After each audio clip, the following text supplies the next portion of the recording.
মিষ্টির দোকানের মতো রাবড়ি কী করে অতি সহজেই মাত্র দুটো উপকরণ দিয়ে বাড়িতেই বানানো যায় সেই রেসিপি নিয়েই আমি আপনাদের কাছে হাজির হয়েছি। হ্যালো এভরিওয়ান, অসীমার কিচেনে আপনাদের সকলকেই স্বাগত। প্রথমে আমি একটা কড়াই বসিয়ে তার মধ্যে দিয়ে দিলাম অল্প একটু জল, আর তারপরে আমি 4 প্যাকেট ফুল ক্রিম মিল্ক দিয়ে দিলাম কড়াইয়ের মধ্যে। এই দুধগুলো যেহেতু ফ্রিজে রাখা ছিল, একটু বরফ তাই রয়ে গেছে এর মধ্যে। আপনারা এখানে ফুল ক্রিম দুধের বদলে গরুর দুধেরও ব্যবহার করতে পারেন। দুধটাকে যখন ভালো করে জাল দিতে দিতে ফুটে উঠবে আর ওপরে সর ভেসে উঠবে, খুব ভালো করে ওপর নিচ নাড়াচাড়া করে দুধটাকে খানিকক্ষণ ফুটিয়ে নিতে হবে। কড়াইয়ের নিচে প্রথমে আমি যে জলটুকু দিয়েছিলাম, কারণ হলো জল দিলে কড়াইয়ের তলাটা ধরে যাবার সম্ভাবনা থাকে না। মিনিট 10 এরকম জাল দেবার পরে গ্যাসের আঁচটা আমি একদমই কমিয়ে দিলাম। আর যখন দুধটা ফুটতে ফুটতে একটা সরের লেয়ার পড়বে, তখন এই সরগুলোকে হাতার সাহায্যে বা খুন্তির সাহায্যে পাশে সরিয়ে দিতে হবে। এখানে আমি সরগুলোকে তুলে একটা বাটির মধ্যে জড়ো করে নিলাম। এইভাবেই প্রত্যেকবার দুধ ফুলে উঠলে তখন সরগুলোকে তুলে নিয়ে বাটিতে জড়ো করে নিলাম। আর যতক্ষণ না দুধটা একদম ঘন হচ্ছে, এই প্রসেসই আমি বারবার করতে থাকলাম। রাবড়ি তৈরির ক্ষেত্রে অনবরত এটা নাড়তে হবে আর খেয়াল রাখতে হবে দুধ যেন ধরে না যায়। দুধটা যখন ঘন হয়ে আসবে আর কমে আসবে, তখন গ্যাসের আঁচ কিন্তু আর কম করবার দরকার নেই। সরগুলোকে তুলে মাঝে মাঝে খুন্তি দিয়ে নাড়াচাড়া করে নিলাম, যাতে করে তলায় কোনো কারণেই ধরে না যায়। এভাবে করতে করতেই দুধটা একদমই কমে আসবে আর ঘন হয়ে আসবে। আপনারা চাইলে এই সরটা কিন্তু কড়াইয়ের ধারেও রেখে দিতে পারেন, তবে যেহেতু এটা অ্যালুমিনিয়ামের কড়াই আর পুড়ে যাওয়ার সম্ভাবনা থাকবে বা ধরে যাওয়ার, সেই কারণেই আমি কিন্তু সরটা অন্য বাটিতে তুলে রেখেছি। দেখুন কতখানি সর জমে গেছে এখন। এইভাবে দুধটা কিন্তু অনেকটাই আমার কমে গেছে। কড়াইতে দুধটা ফুটে উঠলে যে সাইডে লেগে যাচ্ছে সরগুলো, সেগুলো ভালো করে খুন্তির সাহায্যে তুলে নিলাম আর দুধের মধ্যে মিশিয়ে দিলাম, কারণ না হলে কড়াইয়ের ধারে ধারে সেগুলো পুড়ে যেতে পারে। তার জন্য বারবার খুন্তির সাহায্যে নেড়ে নেড়ে এটা কিন্তু মিশিয়ে দিতে হবে।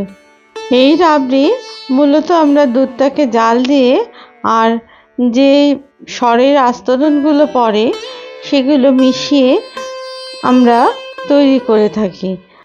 আর এই রাবড়ি কিন্তু বড় পাত্রেই করবার চেষ্টা করবেন, তাহলে কিন্তু রাবড়িটা খুব ভালো হবে। যেহেতু ছড়ানো পাত্রে দুধের সরটা খুব ভালোভাবে পড়ে, তার জন্য এই রাবড়িও তৈরি করতে খুব সুবিধা হয় আর দুধটাও তাড়াতাড়ি ঘন হয়ে যায়।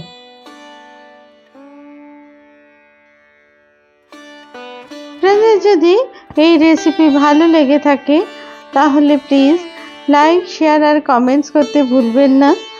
আপনারা যদি আমার চ্যানেলের নতুন বন্ধু হন, তাহলে প্লিজ চ্যানেলটিকে সাবস্ক্রাইব করে আমার পাশে থাকবেন আর থাকা বেল আইকনটিকে প্রেস করে দেবেন, যাতে করে নতুন রেসিপি দিলে তা একদম প্রথমেই আপনাদের কাছে অতি সহজেই তা পৌঁছে যায়। এইভাবেই আমি পুরো দুধটাকে সরগুলো তুলে তুলে আর জাল দিয়ে দিয়ে দুধটাকে ঘন করতে থাকলাম।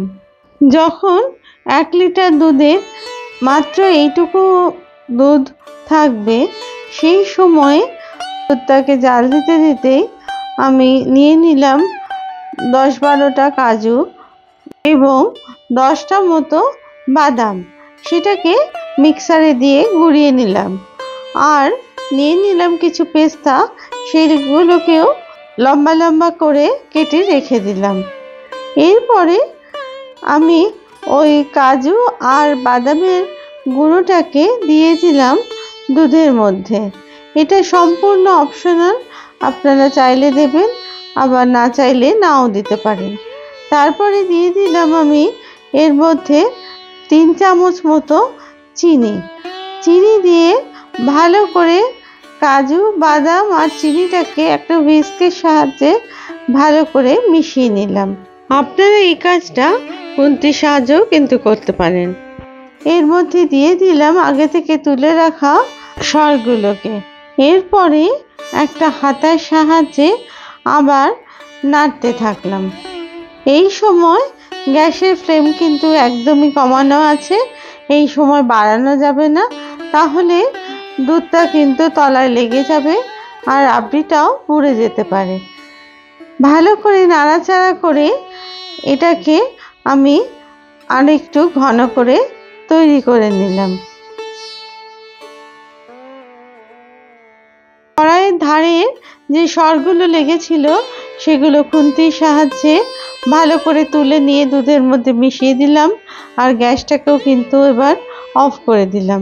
রাবড়ির মধ্যে যাতে করে একটা সুন্দর গন্ধ বেরোয় তার জন্য 2টো এলাচ এর মধ্যে ফাটিয়ে দিয়ে দিলাম।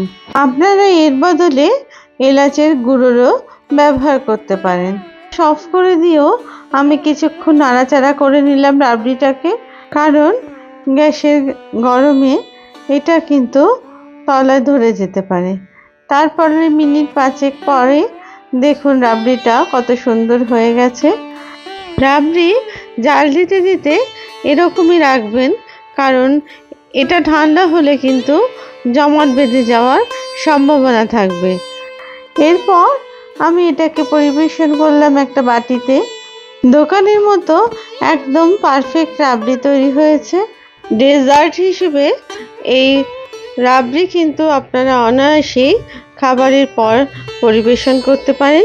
ফ্রিজে রেখে ঠান্ডা করে খেলে কিন্তু এটা স্বাদ আরও ভালো লাগবে। মিষ্টিটা অবশ্যই আপনারা আপনাদের স্বাদ অনুযায়ী দেবেন, আর দেখবেন কত সুন্দর রাবড়ি তৈরি হয়। উপর থেকে কিছু পেস্তা কুচি ছড়িয়ে দিলাম। আপনারা এটা ফ্রিজে রেখে ঠান্ডা করে তবেও পরিবেশন করতে পারেন। রাবড়ি দিয়ে জিলিপি খাওয়ার মজাটাই আলাদা, তাই আমি জিলিপি দিয়ে এটা সাজালাম। আবার নতুন রেসিপি নিয়ে আমি আপনাদের কাছে হাজির হব। আপনারা সবাই ভালো থাকবেন। ধন্যবাদ।